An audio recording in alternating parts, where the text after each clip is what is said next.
महाराष्ट्र विधान परिषद के अर्धसंकल्पीय अधिवेशन में 10 मार्च को महाराष्ट्र राज्य शिक्षक सेना के अध्यक्ष और विधायक जम्मू अभ्यंकर ने मुंबई महानगर पालिका के स्कूलों और वहीं कार्यरत शिक्षक शिक्षकेतर कर्मचारियों से जुड़ी कई महत्वपूर्ण समस्याओं को विस्तार और अध्ययनपूर्ण तरीके से सदन के सामने रखा। उन्होंने स्कूलों की मान्यता, शिक्षकों के रिक्त पद, मुख्य अध्यापकों की पदोन्नति, मुख्य अध्यापक और बीट ऑफिसर्स के खाली पदों जैसे मुद्दों पर सरकार का ध्यान आकर्षित किया। सदन में उन्होंने यह भी मुद्दा उठाया कि महानगर पालिका के कई स्कूलों को, खाली कमरों को निजी शैक्षणिक संस्थानों को किराए पर दिया गया है। इस संबंध में उन्होंने सुझाव दिया कि उन संस्थानों से सेवा शुल्क या पहले की तरह किराया वसूल किया जाना चाहिए। इसके साथ ही घड़ी के आधार पर काम करने वाले शिक्षकों को बढ़े हुए मानदेय के अनुसार भुगतान करने और पात्रता पूरी कर चुके शिक्षकों को नियमित वेतन पर नियुक्त करने की मांग भी रखी गई।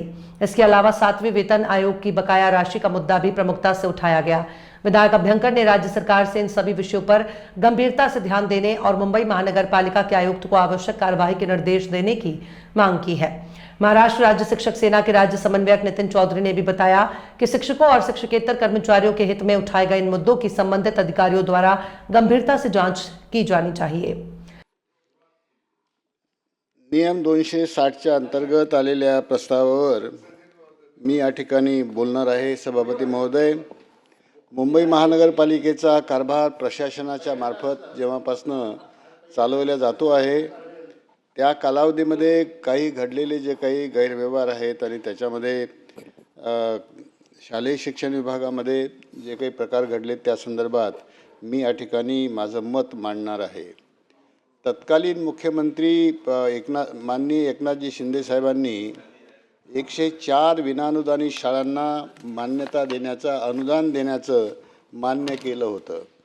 त्याच्यानुसार या मान्यतेचे प्रस्तावसुद्धा तयार करण्यात आले होते, पण त्याला खूप विलंब लागला आणि त्याच्यामुळे त्या कालावधीमध्ये 12 शाळा बंद पडल्या। शिल्लक राहिलेल्या ज्या 92 शाळा होत्या त्यापैकी पुन्हा आणखी 8 शाळा बंद पडल्या। राहिलेल्या 86 शाळांपैकी 36 शाळा पूर्णपणे सगळं जे काही सूत्र आहे, जे काही त्याचे पात्रतेचे निकष आहेत ते सर्व पात्रतेचे निकष ते 36 शाळा पूर्ण करीत होत्या। हे 36चे प्रस्ताव हे प्रशासनाकडे सादर करण्यात आले। त्यापैकी थोडा पक्षपात झाला आणि ज्यांचे संबंध चांगले आहेत, जे काहीतरी गैरमार्गाने आपलं काम करू शकतात असे जे लोक आहेत, अशा ज्या संस्था आहेत त्यांच्या 7 शाळांना मात्र त्या ठिकाणी प्रशासनाने मान्यता दिली आणि बाकी 29 शाळा ज्या आहेत ज्या त्याच पातळीवरच्या आहेत, 7 शाळा जशा पात्र होत्या तशाच 29 अन्य शाळासुद्धा पात्र असतानासुद्धा त्यांना मात्र अनुदान दिल्या गेलेलं नाही आणि त्यामुळे अजूनही ह्या 29 शाळा त्या अनुदानाच्या प्रतीक्षेमध्ये आहेत। मुंबई शहरामध्ये फार मोठ्या प्रमाणामध्ये माध्यमिक शाळा आहेत। इथे माध्यमिक शाळांची अजिबात आवश्यकता नाही आणि माध्यमिक किंवा उच्च माध्यमिक शाळा सुरू करणं हे महानगरपालिकेच्या कर्तव्यामध्ये मोडत नाही, महानगरपालिकेची ही जबाबदारी नाही। असं असतानासुद्धा माध्यमिक शाळा मोठ्या प्रमाणामध्ये उघडल्या जात आहेत। त्या शाळा उघडायला हरकत नाही, पण त्याच्यामध्ये केवळ इन्फ्रास्ट्रक्चर निर्माण करून त्या शाळा चालू शकणार नाही। या शाळांना जोडून तिथे मुख्याध्यापकाचं पद लागतं, इतर आणखी पदं निर्माण करावी लागतात, प्रत्येक वर्गाला विषयाला शिक्षक द्यावे लागतात। अशा प्रकारची पदं निर्माण न करता केवळ माध्यमिक शाळा त्या ठिकाणी उघडण्यात आल्यात आणि फक्त शाळा आहेत त्या ठिकाणी मुख्याध्यापकही आहेत, परंतु मुख्याध्यापक हे इन्चार्ज आहेत। त्यांना मुख्याध्यापकाचं पद दिलं गेलेलं नाही आहे। मुख्याध्यापकाचं प्रमोशन ज्याला दिलं जात असतं तो प्रकार कुठलाही न घडता म्हणजे शाळा आहे त्या ठिकाणी काही शिक्षक आहेत आणि एकाच त्यापैकी शिक्षकाला हे एक प्रभारी मुख्याध्यापक म्हणून त्या ठिकाणी नियुक्त केलेले आहे। अशा प्रकारची अत्यंत चुकीची व्यवस्था ज्यामुळे शैक्षणिक गुणवत्ता निर्माण होऊ शकणार नाही। जिथे मुख्याध्यापक परमनंट नाही त्या ठिकाणी त्या शिक्षणाच्या बाबतीत दुर्लक्ष हे निश्चित होईल, अशा प्रकारची स्थिती तिथे निर्माण झालेली आहे।